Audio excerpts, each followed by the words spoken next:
भारताच्या स्वातंत्र्याला 80 वर्ष पूर्ण होत असतानाही अनुसूचित जातीतील अनेक समाज घटक, विशेषतः मातंग समाज विकासाच्या मुख्य प्रवाहापासून आजही वंचित असल्याची तीव्र खंत व्यक्त करत महाराष्ट्र मातंग मांग सामाजिक संघटना आणि समस्त मातंग समाजाच्या वतीनं गुरुवारी नाशिक जिल्हाधिकारी कार्यालयासमोर लाक्षणिक उपोषण आणि धरणं आंदोलन करण्यात आलं।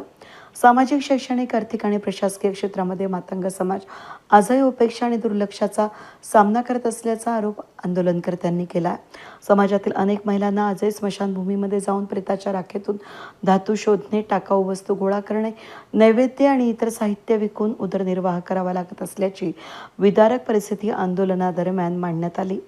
आंदोलनकर्त्यांनी सर्वोच्च न्यायालयानं अनुसूचित जातींच्या उपवर्गीकरणाला दिलेल्या मान्यतेची अंमलबजावणी तातडीनं करावी अशी प्रमुख मागणी केली आहे। अनुसूचित जातींमध्ये अ व क ड असे उपवर्गीकरण करून सर्वाधिक उपेक्षित, वंचित आणि शोषित घटकांना आरक्षण आणि शासकीय योजनांचा न्याय लाभ मिळावा अशी मागणी यावेळी करण्यात आली आहे। याशिवाय स्मशानभूमीमध्ये उदरनिर्वाह करणाऱ्या महिलांचे तातडीनं पुनर्वसन करावं, शासकीय आणि स्थानिक स्वराज्य संस्थांमधील रिक्त पदांवर प्राधान्यानं रोजगार उपलब्ध करून द्यावा, समाजाच्या विकासासाठी शासनानं घेतलेल्या निर्णयांची प्रभावी अंमलबजावणी करावी अशा विविध मागण्यांकडे शासनाचं लक्ष वेधण्यात आलंय।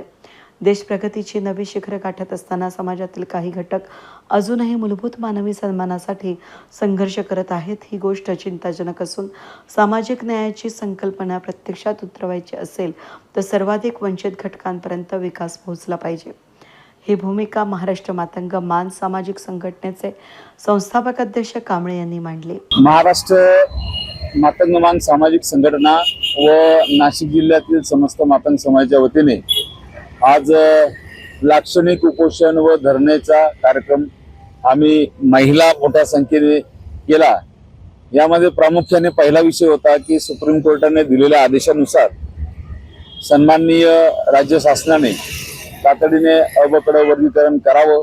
त्याच समवेत आता 2014 पासून ज्या मंत्रालयात बैठका झाल्यात, खऱ्या अर्थानं मातंग समाजाच्या महिला स्मशानात जातात आणि स्मशानात गेल्यानंतर प्रेताच्या राखीमधून काही वस्तू मिळतात आणि त्या वस्तू मिळाल्यानंतर त्याच्यावर उदरनिर्वाह करतात। मग काही बांबू कामटा फेकलेले असतील, नैवेद्य असतील, त्याच्यावर उपजीविका करतात। या आजच्या 2026 मध्ये अतिशय वाईट अवस्थेत हा समाज जगतो आहे, शोकांतिका आहे।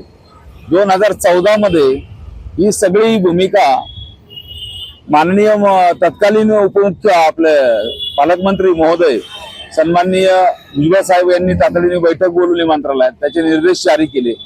त्याचबरोबर दिलीप कांबळे मंत्री महोदय, राज्यमंत्री त्यावेळेसचे, त्यांनी देखील तसेच आदेश पारित केले।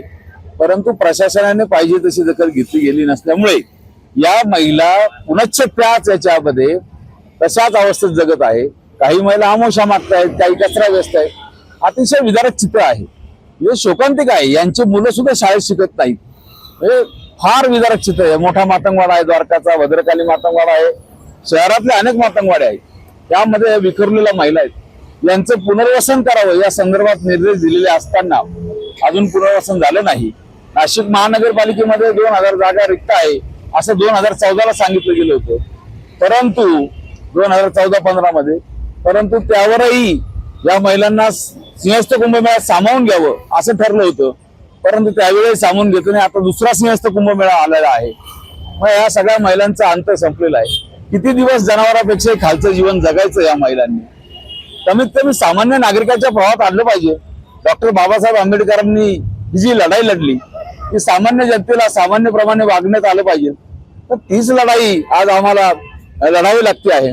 म्हणून आमची विनंती आहे शासनाला की या महिलांचं पुनर्वसन करावं, यांचं आरोग्य, यांचं शिक्षण, यांचं राहणीमान, यांना घरं राहायला नाही, त्या आवास योजना द्याव्यात, हे सगळं काही करावं, यांचं पुनर्वसन करावं। अतिशय शोषित वंचित महिला आहेत, या महिलांना तातडीने महापालिकेत चतुर्थ श्रेणी सफाई कामगारमध्ये सामावून घ्यावं किंवा जिल्हा परिषद मध्ये शाळा अनुदानित शाळा आहेत त्या अनुदानित शाळेमध्ये सुद्धा त्यांना सामावून घ्यावं अशी आमची विनंती आहे आणि समाज कल्याण विभागात सुद्धा सामावून घ्यावं ही मागणी आम्ही ठेवलेली आहे। महाराष्ट्र मातंग मांग सामाजिक संघटनेच्या सरचिटणीस नंदा गोरे आणि पदाधिकारी, विविध सामाजिक संघटनांचे प्रतिनिधी आणि समाज बांधव मोठ्या संख्येनं या आंदोलनामध्ये सहभागी झाले होते।